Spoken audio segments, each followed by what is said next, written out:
Salut tout le monde, c'est Blue et on se retrouve pour la nouvelle vidéo de la semaine, review de l'épisode 93, du très attendu épisode 93 de Dragon Ball Super.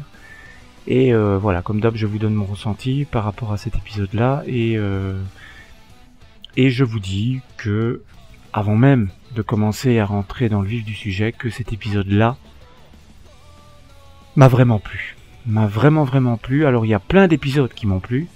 Il y a plein de reviews dans lesquelles je vous ai dit l'épisode m'a plu, génial, machin. Mais là, c'est un épisode qui m'a donné un sentiment différent par rapport aux autres épisodes qui m'ont plu. C'est un épisode qui m'a ramené, qui m'a donné un goût de mon enfance. Voilà, ça m'a donné vraiment une grande joie, une grande excitation, parce que franchement j'ai adoré ce qui s'est passé dans l'univers 6 avec la transformation de Cal, et j'ai adoré, parce que je vous l'ai déjà dit depuis quelques reviews, que j'adore le fait que Freezer revienne dans des conditions totalement différentes dans lesquelles il était apparu avant. Donc je vais faire les choses dans l'ordre, hein. Je pense qu'on va d'abord parler de ce qui se passe dans l'univers 6, et puis on parlera de Freezer. Donc déjà dans l'univers 6, il y a deux choses qui sont importantes de noter.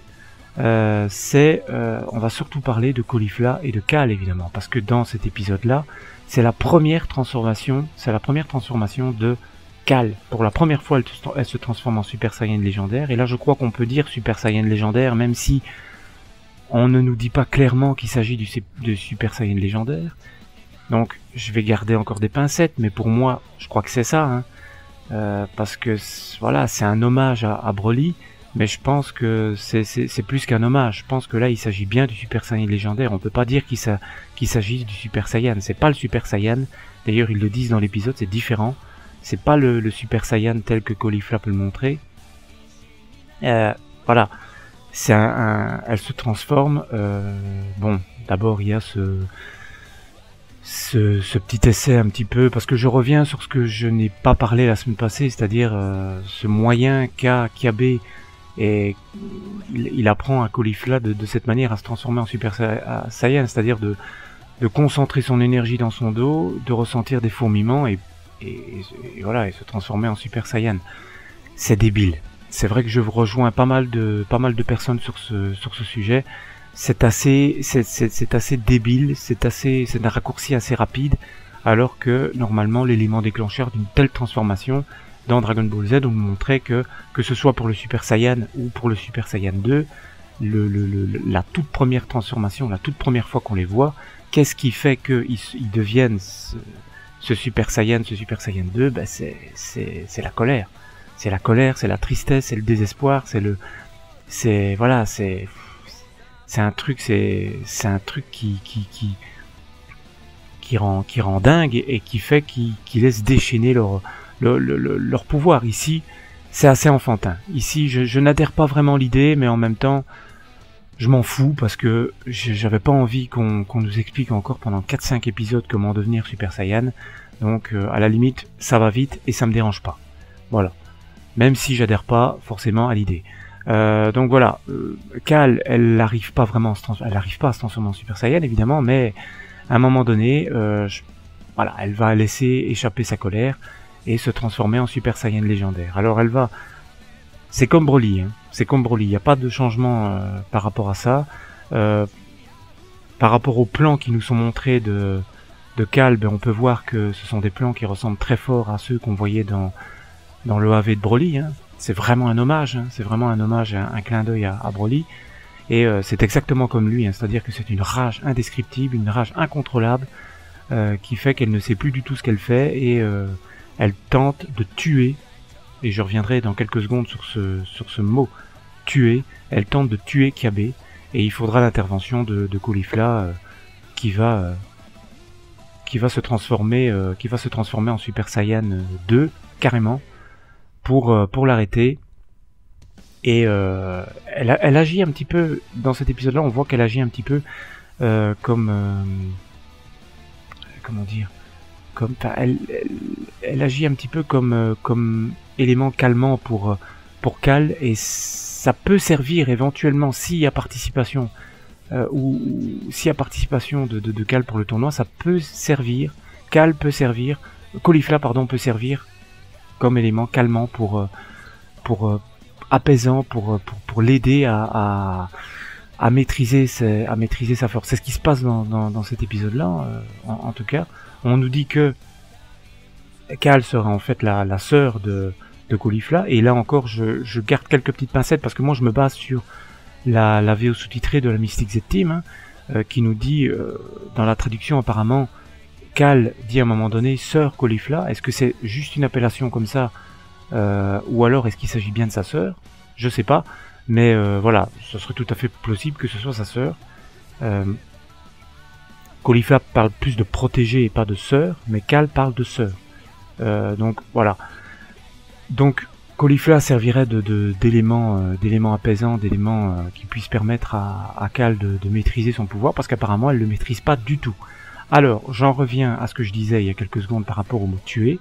Pour moi, sauf si la Toei nous dit, et c'est pas la première fois qu'ils le font, en l'espace de 10 minutes d'épisode, qu'ils nous disent ben voilà, Cal a réussi à maîtriser son pouvoir, ce qui serait un petit peu gros, hein, parce que je pense qu'un tel pouvoir on l'apprend pas à le maîtriser en quelques minutes. Mais bon, Caulifla est bien passé du stade normal à stade Super Saiyan 2 en quelques minutes aussi, hein, donc voilà. C'est possible, sauf s'il y a une telle explication. Pour moi, Cal ne pourra pas participer au tournoi, parce que vous le voyez bien, elle est vraiment, elle déclenche une force tellement destructrice qu'elle ne contrôle pas, et elle veut tuer Kiabe. Et là j'en reviens à ce que je disais, elle veut le tuer, alors que dans le tournoi on ne peut pas tuer. Et son premier instinct quand elle se transforme en Super Saiyan légendaire, c'est de tuer. Voilà. Donc soit elle parviendra à maîtriser son pouvoir avant le tournoi, et alors là elle pourra participer, mais pour moi ce sera fort dangereux pour l'univers 6 de faire participer un tel combattant, parce qu'il suffirait qu'elle tue quelqu'un, ou même qu'elle vole, parce que dans l'épisode on la voit voler, il suffirait qu'elle vole, on ne s'est pas autorisé non plus, pour que l'univers 6 soit disqualifié et éradiqué. Voilà, donc c'est très dangereux pour l'univers 6. Hein. Il y a aussi un autre élément qui pourrait faire participer Cal à ce tournoi, c'est le fait que Caulifla puisse la gérer, l'aider à contrôler son pouvoir, mais c'est un petit peu risqué alors qu'ils vont se retrouver avec 78 adversaires derrière, hein. Donc c'est fort dangereux quand même. Il y aura quand même 80 adversaires lors de ce tournoi. Je pense pas que Caulifla sera resté tout le temps avec Cal et saura la gérer. Donc voilà, pour moi on y reviendra, hein, parce que je sais pas ce qui va se passer lors des prochains épisodes, le tournoi n'étant pas encore prêt de démarrer, mais pour moi Cal, et j'y avais pas pensé, mais pour moi Cal ne pourra pas participer au tournoi. En l'état actuel des choses, elle ne pourra pas participer au tournoi, parce qu'avec une telle force qu'elle ne maîtrise pas, c'est beaucoup trop dangereux pour l'univers 6. Voilà. Donc voilà les choses à noter pour cet univers 6, c'est la transformation de Caulifla en Super Saiyan 2, et la transformation de Cal en Super Saiyan légendaire. C'est un univers qui a quand même pas mal de marge de progression, parce que ben voilà, Caulifla, elle se transforme très vite en Super Saiyan 2, donc pourquoi pas imaginer qu'elle puisse aller beaucoup plus loin. Elle peut aller beaucoup plus loin, c'est évident. Quand vous pouvez vous transformer en Super Saiyan 2, vous pouvez aller beaucoup plus loin que ça. C'est-à-dire en Super Saiyan 3, en Super Saiyan Blue, en Super Saiyan machin, je sais pas. Mais elle va certainement aller beaucoup plus loin, et Kiabe très certainement aussi. Donc voilà, c'est un univers qui a une grosse marge de progression, avec ces Saiyans qui sont apparemment très forts aussi, et Cal, hein, il faudra voir. Mais pour moi, soit Cal pourra participer au tournoi, et ça va péter dans tous les sens, soit elle pourra bénéficier d'un traitement plus détaillé dans un prochain arc. Pourquoi pas faire un arc entièrement consacré sur Cal, ce serait chouette. Moi ça me plairait. Pas forcément un arc de 40 épisodes, mais un petit arc de 15-20 épisodes, pourquoi pas. Ça, ce serait pas négligeable, parce qu'à mon avis, elle a un pouvoir immense qui sommeille en elle, et exactement à la façon de Broly, c'est un pouvoir qui croît sans cesse. Donc voilà. Mais réfléchissez bien que dans l'opening, on ne voit pas Cal combattre dans le tournoi. On ne la voit pas. les images qu'on voit dans l'opening, c'est les images qu'on voit dans cet épisode-là finalement. On la voit se transformer pour la première fois, ce sont des images qu'on voit dans l'épisode, on ne la voit jamais se battre lors du tournoi. Donc, est-ce qu'elle participera pas?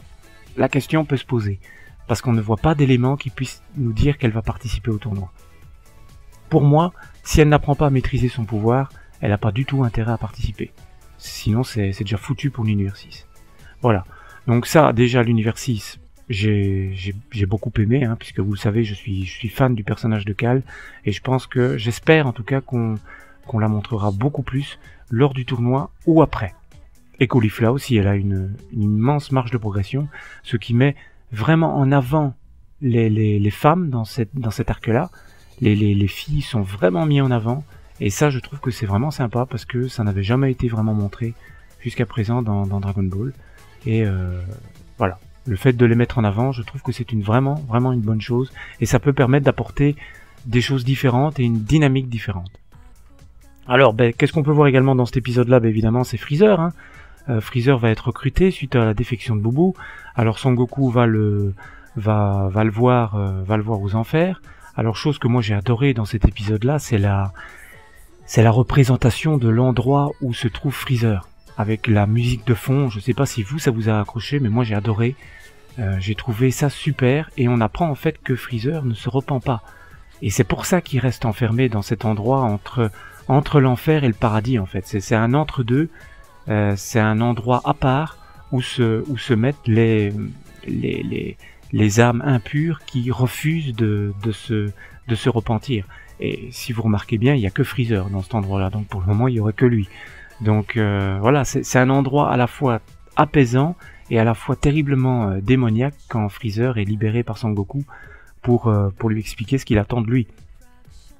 Et finalement, j'ai trouvé que Freezer était assez conciliant. Il était assez conciliant parce que finalement, il ne demande qu'une seule chose. En fait, il ne demande qu'une seule chose, c'est d'être ressuscité. Goku lui fait la promesse de le ressusciter, exactement comme je vous l'avais dit. Hein. Je vous avais dit que ça serait certainement l'enjeu, que ça ferait certainement partie du pacte, que Freezer serait ressuscité. Et donc, mais ce qui est important aussi de noter dans cet épisode-là, je trouve que Son Goku est venu chercher Freezer, non pas parce qu'il avait plus le choix, mais parce que pour lui, je pense qu'il est conscient du fait que Freezer a aussi une grande marge de progression. C'est-à-dire que Freezer est beaucoup plus fort que ce qu'il a montré jusqu'à maintenant. Sa forme ultime pour le moment, c'est la forme Gold, et pour moi, et pour Son Goku, il est capable de montrer beaucoup plus que ça. Et c'est peut-être pour ça aussi qu'il fait appel à lui, mais en même temps c'est très très risqué, parce que d'une part, il sait que Freezer a un pouvoir terrifiant en lui, et qui peut être bien sûr très très utile pour l'univers 7, mais en même temps ça peut être très dangereux, parce que si Freezer déclenche une force dévastatrice que Son Goku et Vegeta ne sont plus capables de maîtriser, ça peut devenir dangereux. Mais en même temps, voilà, je le répète, dans le tournoi, Freezer a pas intérêt à faire le mariole, puisqu'il y a les dieux il y a les dieux de la destruction, il y a le grand prêtre, il y a Zeno. Donc, il peut pas faire le malin, quoi. C'est impossible. Sinon, il va se faire éradiquer comme Zamatsu, et ça tardera pas, quoi. Donc voilà. Maintenant, ce qu'on peut voir également dans cet épisode-là, c'est que apparemment, d'autres univers complotent contre l'univers 7. Et plus précisément l'univers 4 avec son dieu de la destruction, Kitera, et l'univers 9 avec son dieu de la destruction, Sidra, qui apparemment durant la semaine on a eu des infos comme quoi Sidra tenterait de tuer Freezer avant qu'il puisse participer au tournoi. Je pense pas que ça aboutira vers ça, hein. Je pense que Freezer participera au tournoi. Je pense pas que Sidra aura l'occasion de faire une telle chose, mais je pense qu'il va se passer quelque chose. Et je vous avais dit la semaine passée qu'il pourrait éventuellement se passer quelque chose, et pour moi il se passera quelque chose il se passera une chose différente que simplement le fait que le tournoi se termine, l'univers 7 est sauvé, Freezer est ressuscité, on a le prochain arc encore et encore sur Freezer. Ça se passera pas comme ça. Ça se passera pas comme ça serait beaucoup trop simple. Et je pense qu'il y aura quelque chose qui va se passer, et Freezer risque d'être grisé par les Super Dragon Ball qu'il va pouvoir utiliser, et il pourrait être soit que les dieux de la destruction essayent de le tuer, soit qu'ils essayent de l'utiliser contre l'univers 7. Parce qu'à un moment donné, on voit à la fin de l'épisode que Kitera de l'univers 4 a un plan pour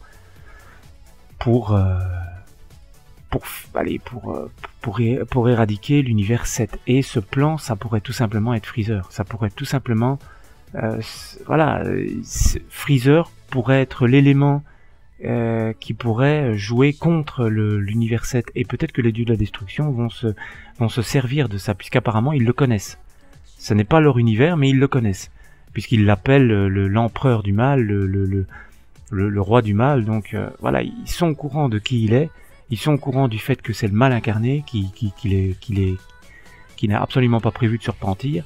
Et ils vont peut-être l'utiliser contre l'univers 7 en lui demandant, en passant un autre pacte avec lui, ce qui ferait que Freezer aurait deux pactes, un passé avec Son Goku, un autre éventuellement avec un autre univers ou des autres univers. Et ce que je vous dis là, c'est une théorie, hein. C'est pas quelque chose qu'on a appris, c'est une théorie, c'est ce que moi je pense. Maintenant, je me trompe peut-être lourdement, mais voilà, je pense que c'est quelque chose que j'ai envie de vous balancer cette théorie-là, parce que pour moi, c'est quelque chose qui pourrait tenir la route. Le fait que Freezer passe un pacte avant le tournoi avec des dieux de la destruction, et qui pourrait, durant le tournoi, se retourner contre son propre univers, et pour essayer de l'annihiler, pour essayer de le détruire. Et à ce moment-là, les dieux de la destruction, qu'est-ce qu'ils auraient promis à Freezer? Ben, c'est que, voilà, c'est de lui dire, aide-nous à détruire l'univers 7, et on te ressuscitera avec les Super Dragon Ball dans un autre univers, dans notre univers, ou dans l'univers de ton choix. Voilà. Donc, ce qui ferait, en somme, que Freezer resterait vivant malgré l'annihilation de l'univers 7. Maintenant, il faudra voir, parce que plusieurs paramètres qui sont...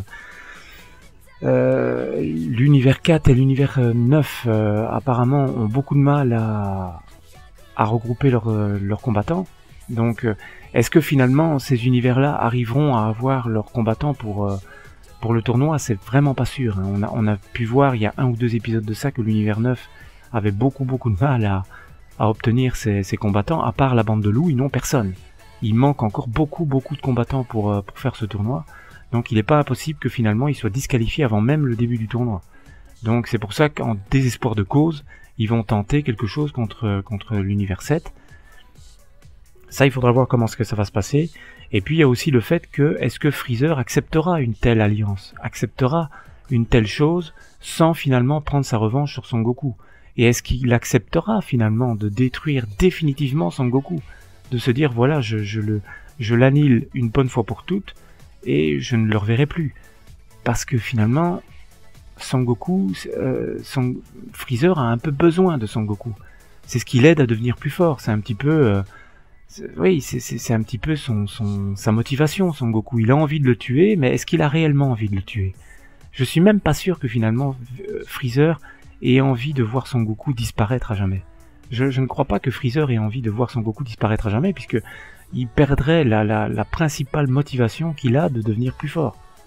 Il deviendrait là le plus fort, et je sais pas, il faudra voir, mais je crois que les dieux de la destruction pourraient éventuellement se servir de Freezer contre l'univers 7. En tout cas, il va se passer un truc avec Freezer. Et j'imagine mal Freezer tué, il est encore mort, puisque il est ressuscité, il est ramené à la vie entre parenthèses pour seulement 24 heures, donc il est pas ressuscité là. Donc le coup du Sidra qui va essayer de le tuer, ça fonctionne pas vraiment, puisqu'il est déjà mort. Mais j'imagine mal Freezer qui va être ramené, qui va arriver sur Terre et automatiquement renvoyé aux enfers par Sidra. Ça n'a pas de sens. Donc, pour moi, Freezer participera au tournoi, c'est sûr et certain. Mais il va se passer quelque chose. Soit il va se retourner contre l'univers 7, soit il se passera autre chose. Mais pour moi, c'est sûr et certain qu'il se passera quelque chose, parce qu'on n'a pas envie de voir un simple retour de Freezer juste pour dire qu'il va affronter Son Goku, quoi. Enfin, moi j'ai envie de voir quelque chose qui pète, quoi. J'ai envie de voir une alliance avec d'autres méchants, que ce soit d'autres univers ou quelque chose d'autre, mais j'ai envie de voir quelque chose, voilà, j'ai envie de voir un Freezer manipulateur, un Freezer stratégique, un Freezer qui va essayer d'obtenir le Super Dragon Ball à ses propres fins, voilà ce que j'ai envie de voir. Donc voilà, pour moi ce sera ça. Enfin, pour moi ce sera ça, pour moi je le vois comme ça. Et je crois que ce sera ça, je crois qu'on pourrait avoir ça, une espèce de complot comme ça contre l'univers 7. Apparemment, ils sont plusieurs à vouloir comploter contre l'univers 7, donc voilà. Maintenant, il faudra vraiment voir. J'attends de voir le prochain épisode. Ne nous dit pas vraiment ce qui va se passer. Hein, ça ne nous aide pas vraiment. On voit Freezer qui est ramené par Baba, et on peut voir à un moment donné Sidra et Kitera qui discutent ensemble. Et on peut voir à un moment donné un hologramme apparaître de Freezer. Donc ils vont discuter ensemble et ils vont certainement essayer de mettre en haut un plan. Ils vont essayer de mettre un plan à exécution contre l'univers 7 avec comme pièce maîtresse Freezer. Mais voyons voir la semaine prochaine qu'est-ce qu'ils ont comme idée en tête. Mais voilà, donc l'épisode, je vous le répète, épisode super, moi j'ai vraiment aimé. Parce que voilà, j'ai adoré l'apparition, la première apparition de la Super Saiyan légendaire, et j'adore toujours autant ce retour de Freezer, parce que pour moi voilà, il revient encore une fois, mais ça n'est plus du tout dans les mêmes conditions, et ça va, il revient, mais c'est quelque chose de beaucoup plus complexe que simplement revenir sur Terre avec son armée, tout péter et affronter Son Goku et Vegeta, et puis basta. Ça va être beaucoup plus que ça ici. Il faut bien que vous en soyez conscients. Ça va être beaucoup plus que ça, et c'est pas anodin. Ils ne font pas revenir Freezer aussi rapidement de manière anodine. C'est qu'ils ont une bonne idée derrière la tête, et je l'espère. Et peut-être que la semaine prochaine, ou la semaine d'après, ou du moins durant le tournoi, on pourra beaucoup mieux parler de ça, on pourra beaucoup mieux cerner ce qui va se passer. Voilà, sur ce, la vidéo fait combien de temps? 22 minutes, la vache, c'est encore une fois super long, mais encore une fois, il y avait pas mal de choses à dire sur cet épisode-là. Voilà, j'espère que vous aurez été à la fin, les courageux, bravo, et je vous dis, moi, à la semaine prochaine pour l'épisode 94, où on en saura toujours un peu plus sur le retour de Freezer. Voilà, donc comme d'habitude dans les commentaires, vos avis, vos impressions sur la vidéo, sur l'épisode, sur tout et n'importe quoi.